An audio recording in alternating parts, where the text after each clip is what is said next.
Hello hello. आ गए।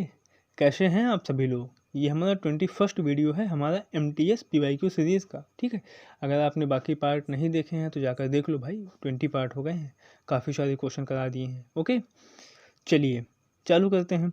आज से हम लोग वाकई में सच्ची मुच्ची वाला रैपिड रिवीजन करेंगे। अभी मैं थोड़ा एक्सप्लेन करने लगता था ज़्यादा ही, उसको बहुत धीरे धीरे करता था। ठीक है, पर अब मैं जल्दी करूँगा। मैं ये मान के चलूँगा कि आपने तैयारी कर रखी है। ठीक है, अब मैं बस केवल रिवीजन कराऊंगा। ओके, चलिए। निम्नलिखित में से किसके अभाव के कारण कमजोर अस्थियां और दंतक्षय होता है, बताइए। किसके अभाव के कारण कमजोर अस्थियां और दंतक्षय होता है। तो ये होता है कैल्शियम की कमी के कारण। किसके? कैल्शियम की कमी की वजह से। ओके, आगे बढ़ते हैं। राष्ट्रीय महिला आयोग की स्थापना जनवरी में सांविधिक निकाय के रूप में की गई थी, बताइए कब की गई थी। तो ये की गई थी 1992 में, 1992 में।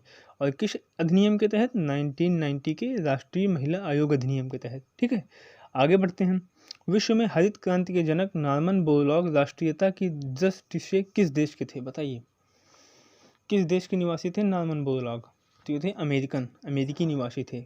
कहाँ के थे? अमेरिका के थे। ठीक है, आगे बढ़ते हैं। फूलदेई जो कि एक फसल उत्सव है, मुख्य रूप से भारत के किस राज्य में मनाया जाता है, बताइए।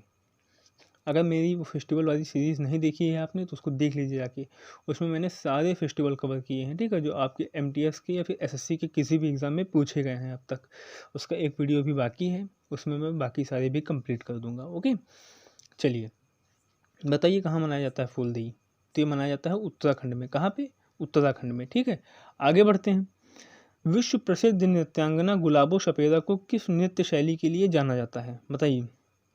तो इनको जाना जाता है कालबेलिया के लिए। किसके? कालबेलिया के लिए। कहाँ का है ये? राजस्थान का है। ओके, आगे बढ़ते हैं। भारतीय संविधान का कौन सा अनुच्छेद शोषण के विरुद्ध अधिकार से संबंधित है, बताइए।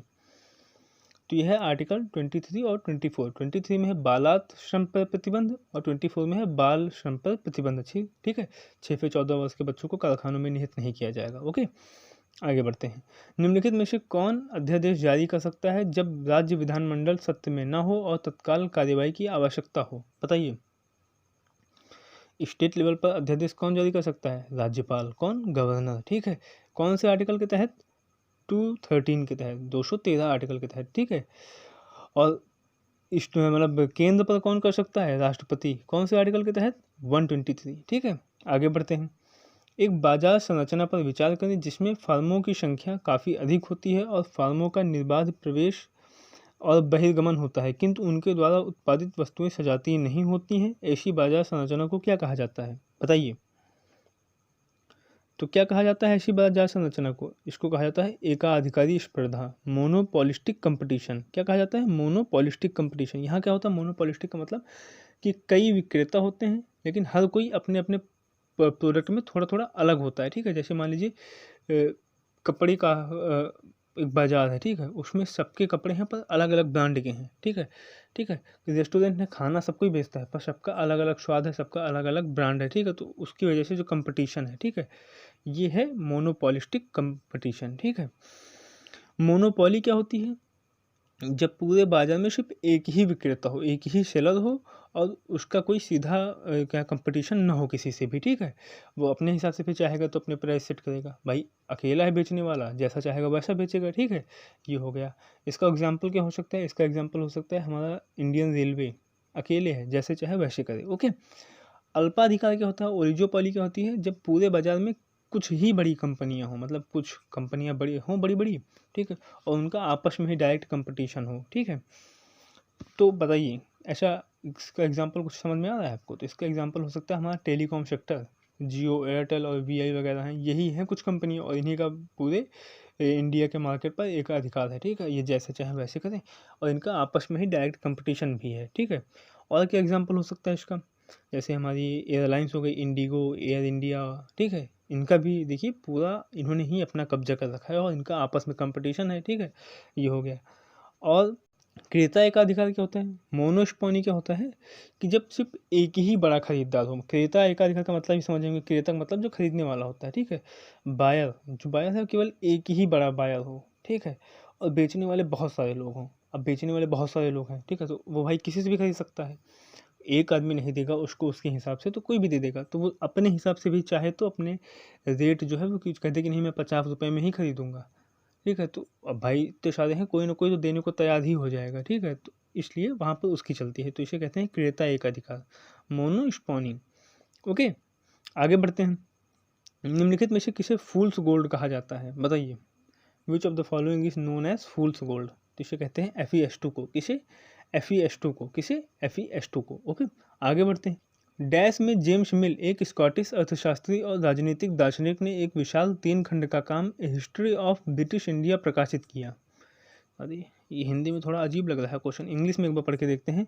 In dash James mill A Scottish economist and political philosopher published a massive 3 volume work a history of British India. बताइए, इसमें कुल मिला के इनकी बुक की बात कर रहा है कि 3 वॉल्यूम की इनकी बुक है हिस्ट्री ऑफ ब्रिटिश इंडिया, इन्होंने कब प्रकाशित की थी, तो ये की थी 1817 में। कब, 1817 में, ठीक है। आगे बढ़ते हैं। वे श्रमिक जो अपनी आजीविका कमाने के लिए एक उद्यम के मालिक हैं और उसका संचालन करते हैं, उन्हें डैश के रूप में जाना जाता है। बताइए, ये भी थोड़ा सिंपल सा क्वेश्चन है भाई। वो मालिक है तो उसे क्या कहा जाएगा, स्वनियोजित, सेल्फ एम्प्लॉयड कहा जाएगा, क्योंकि वो किसी के अंडर में काम नहीं कर रहा है, ठीक है, वो किसी प्रकार का लेबर नहीं है। ओके, आगे बढ़ते हैं। आगा खान गोल्ड कप निम्नलिखित में से किस खेल से संबंधित है, बताइए। तो ये है हॉकी से, किससे, हॉकी से संबंधित है। ओके, भारत की 7वीं पंचवर्षीय योजना की वास्तविक विकास दर क्या थी, बताइए। तो ये थी 6%, कितनी, 6%। लक्ष्य कितने का रखा गया था, 5.1% का। और 7वीं पंचवर्षीय योजना कब से कब तक थी, 1985 से 1990 तक। ओके, आगे बढ़ते हैं। कानून का शासन किसी भी डैश की नींव है, जिसका अर्थ है कि कोई भी व्यक्ति कानून से ऊपर नहीं है। बताइए, किसकी नींव है कानून का शासन, तो ये है डेमोक्रेसी की, लोकतंत्र का नींव है रूल ऑफ लॉ, ठीक है। आगे बढ़ते हैं। किन 2 देशों से मृत सागर की सीमा लगती है, बताइए। तो ये लगती है इजराइल और जॉर्डन से, किससे, इजराइल और जॉर्डन से, ठीक है। आगे बढ़ते हैं। हम्पी उत्सव प्रतिवर्ष निम्नलिखित में से किस राज्य में मनाया जाता है, बताइए। तो ये मनाया जाता है कर्नाटक में, कहाँ पे, कर्नाटक में मनाया जाता है। ओके, आगे बढ़ते हैं। राज्य विधायिका के उच्च सदन को डैश के रूप में जाना जाता है, सिंपल सा क्वेश्चन है, किस नाम से जाना जाता है, लेजिस्लेटिव काउंसिल के नाम से, विधान परिषद के नाम से, ठीक है। आगे बढ़ते हैं। निम्न में से मुख्यतः किस उद्योग में बॉक्साइट को कच्चे माल के रूप में उपयोग किया जाता है, बताइए। बॉक्साइट किसका अयस्क है, किसका ओर है, तो ये है एल्युमिनियम का, तो किस में यूज होगा, एल्युमिनियम उद्योग में यूज होगा, ठीक है। तो किस में यूज होता है, एल्युमिनियम उद्योग में। ओके, आगे बढ़ते हैं। मूल कर्तव्यों को भारतीय संविधान के भाग 4A के अनुच्छेद डैश में सूचीबद्ध किया गया है, बताइए मूल कर्तव्य किस अनुच्छेद में है। भाग तो बता दिया इसने, पार्ट तो बता दिया इसने, 4A, अनुच्छेद कौन सा है, 51A में, किस में, 51A में, ठीक है।